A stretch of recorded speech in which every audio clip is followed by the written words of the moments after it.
After 10 long years, From Software returned with the next installment in their titular mech series, Armored Core, and with it, ride the hopes of the entire mecha game genre. But is it the glorious return to the days of old that we all long for? Let's find out.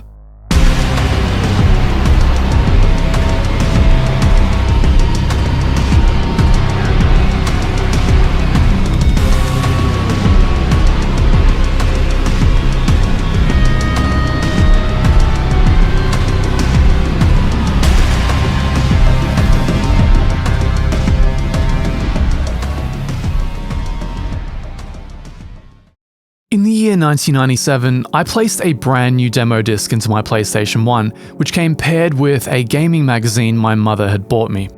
Yes, once upon a time, this was how we discovered new games. On this particular disc was a new title from a Japanese company I'd never heard of before. The game was Armored Core by From Software. Bear in mind that at this point, Dark Souls 1 wasn't even a glint in anybody's eye. The word Souls-like was about 15 years away from existing. It didn't take long for this small demo to set ablaze my budding love of mech games, sparked a year earlier by the now infamous MechWarrior 2 Mercenaries. Engaged. It's going down. The Armored Core demo showed a game nearly obsessed with playstyle expression via mech customization. These early cores were slow and hunkering. The control scheme on the PS1 gamepad, which at the time had no analog sticks, was awkward to say the least. But I could replace my bipedal legs with tank treads or reverse-jointed knees to help me jump higher. I could supplement my handheld machine gun with a shoulder-mounted laser cannon or missile launcher. And this was so cool to young me that the Armored Core series remained fondly remembered, even though I never bought the full game, nor ever revisited the series in the long quarter century following it. Until now. We're close to Rubicon. Wake the dog up. Armored Core 6 is best described as a classic mission-based mech sim with very light Souls-like elements, and we'll get into what that actually means later. In fact, the game does a stellar job introducing you to both what it is as well as its mechanics in the first mission. See, in true From Software style, you begin in a half-dead mech after being launched onto a dying planet. After getting your bearings, you quickly find out that the only thing more awkward than controlling the mech via the keyboard and mouse is a gamepad, in true Armored Core style. So, mouse and keyboard it is, at least if you're on a PC.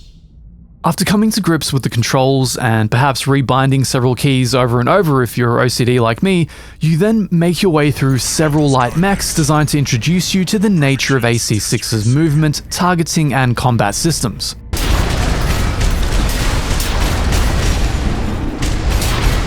See, one of the hallmarks of the mech genre is freedom of movement.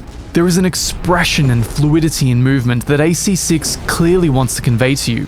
Your assault boost turns you into an all-out jet, rocketing towards your objectives and unfortunate opponents. It channels the joy of your inner child, watching Tekkaman fly up to meet yet another wave of alien crabs. These same thrusters allow for rapid evasive maneuvers in 3 dimensions, giving you a true sense of control over the battlefield, which will later augment with additional parts we strap onto our mech, or core as it's called in this series, but more on that soon. After making your way onto a catapult and quite literally launching yourself onto the planet's surface, you're presented with a glimpse into what the mission environments in AC6 will generally look like. If we get our hands on Rubicon's coral, we'll make a killing. Plenty for a merc with a fried brain like you to buy their life back. See, Armored Core has environments for everybody. Whether you like icy, windswept dystopian industrial hell, barren, half-abandoned, floating industrial hell, dusty, desolate desert dystopian hell, you get the point, and how's that last one for a tongue twister? This game is rather bleak, yet awe-inspiring at the same time. You're on a half-abandoned planet that suffered a tremendous cataclysm before you got there. The only people who seem interested now are a collection of corporations looking to exploit its unique natural resource, coral, and the game really leans into this. Coral, a sublime substance. Discovered on Rubicon, a planet on the frontier of developed space. Back in our first mission, we have to borrow a license from a fallen warrior because we don't have one of our own. And operating unlicensed as a mercenary is illegal. And we wouldn't want to be illegal when operating in a half-abandoned, desolate hellscape on the fringes of civilization now, would we? We're introduced to the intricacies of urban combat, using the high walls and buildings for cover as we navigate the city with our thrusters like a 100-ton ballet. We eventually net a license with a hefty backstory, which opens up the high-concept narrative that unfolds over the coming campaign, and also leads us into our very first boss encounter. Now, this is probably the first and last time I would want to use the term Souls-like to describe any facet of this game. The general cadence of AC6 is that you go through a relatively cruisy mission, just mopping up hordes of low armor enemies while following point-to-point objectives, but then experience a rather substantial difficulty spike during these boss encounters. This makes the gameplay feel a little bipolar and creates a constant sense of unease as you wonder when the game will next unleash one of these encounters upon you. This helicopter battle essentially primes you for boss combat in AC6, three-dimensional, high stakes, multi-phase. Luckily, I had just been farming Remnant 2 in Apocalypse mode for weeks, creating content for this channel, so a boss like this was absolutely no match for my...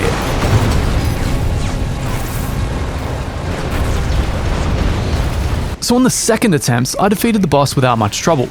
But this encounter is intended to introduce the player to the concept of dying, using checkpoints, and later on, different loadouts to tackle various challenges.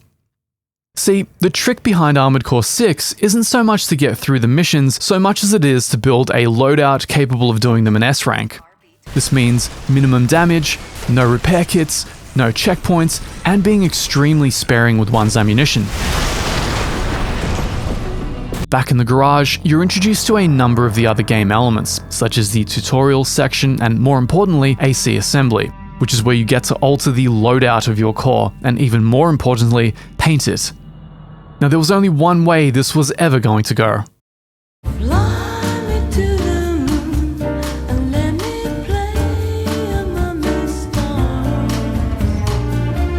With our newly painted Ava core, we're ready to tackle the rest of the game, and this is where I'll delineate from the campaign and explore the game mechanics more generally so that we don't turn this into a play-by-play and spoil the story beats. The crux of Armored Core is expression through loadout customization. The most significant change is the leg slot. There are 4 main archetypes to choose from: bipedal, reverse jointed, tetrapod, and tank tread. These impact both the rest of your loadout potential as well as in-mission playstyle immensely. For me, I eventually settled on a reverse jointed build that got me through the entire campaign and arena without much trouble. If you want more details on that build, the card above and the link I've left in the description will take you to the build guide.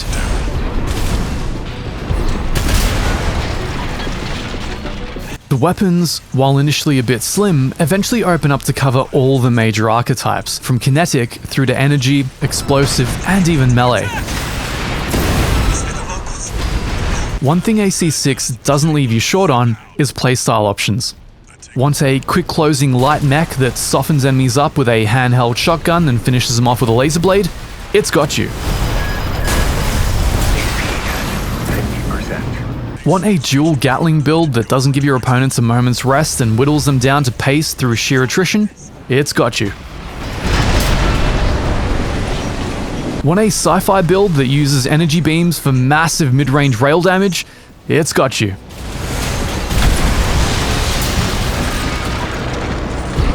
Want a long-range specialist that drowns opponents in missiles before they even know you're there?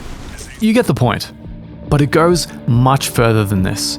There is a whole sub-game element of dealing with your energy generation, consumption, stagger resistance, elemental resistance, weight, sustained boost, initial boost in multiple dimensions. The list truly does go on and would require its own bespoke video to do any real justice to.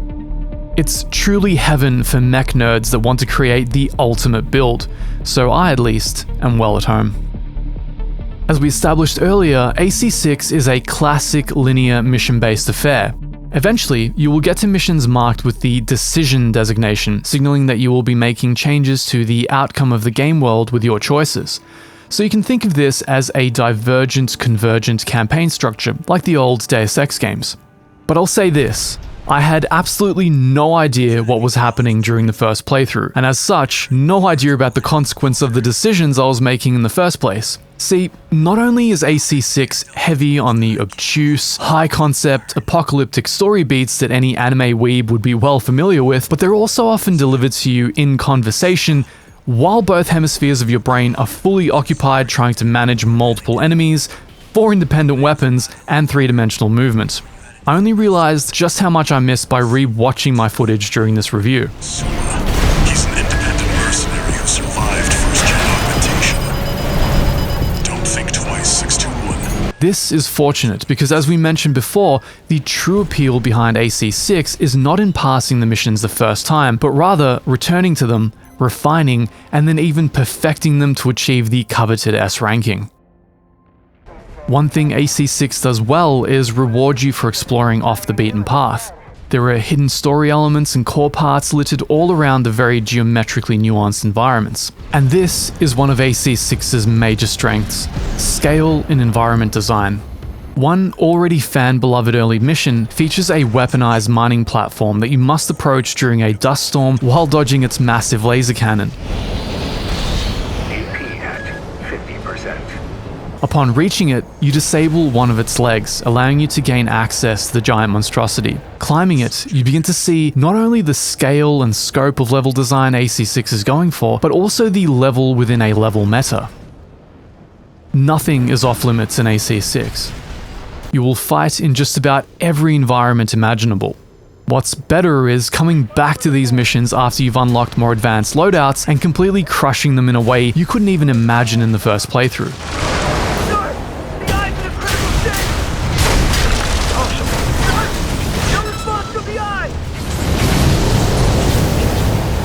Just don't forget the #1 rule of being a cool mech pilot. Never look at your explosions. So I've spent a lot of time describing the game and its mechanics here, but the operative question remains: is it actually good? Will you actually enjoy playing it? Is it worth your money? Well, the answer depends squarely on what kind of a gamer you are. If, like myself, you are utterly mech obsessed and love everything to do with the sheer scope of power and expression they represent, it's not even a question. Armored Core 6 is the best game of this type that we've had in a decade. The recent MechWarrior game had the goods on its surface, but its campaign and mission design was so poorly executed that it completely underwrote the successful aspects of the game. AC6 is far more well-rounded and compelling. Some people have cast shade on From Software's aging in-house graphics engine, but to me, running this on something akin to a supercomputer with a 4090 strapped into it at 4K on an OLED TV, the experience was quite plainly breathtaking. Even if the texture and geometry detail doesn't quite compare to the newer Unreal Engine titles, it's been stylized in such a way that absolutely works for its setting. Moreover, it's been optimized to work at native resolutions. This means no cheap upsampling tricks to gain frames, instead of the developers actually streamlining the experience. There were a few moments where my frames dropped from the locked 120 FPS, but it was generally during special scenes which involved heavy use of particle effects or explosions. And, by the way, expect to see a lot of those. It's a Japanese mech game. Everything is blowing up, or about to blow up, all the time.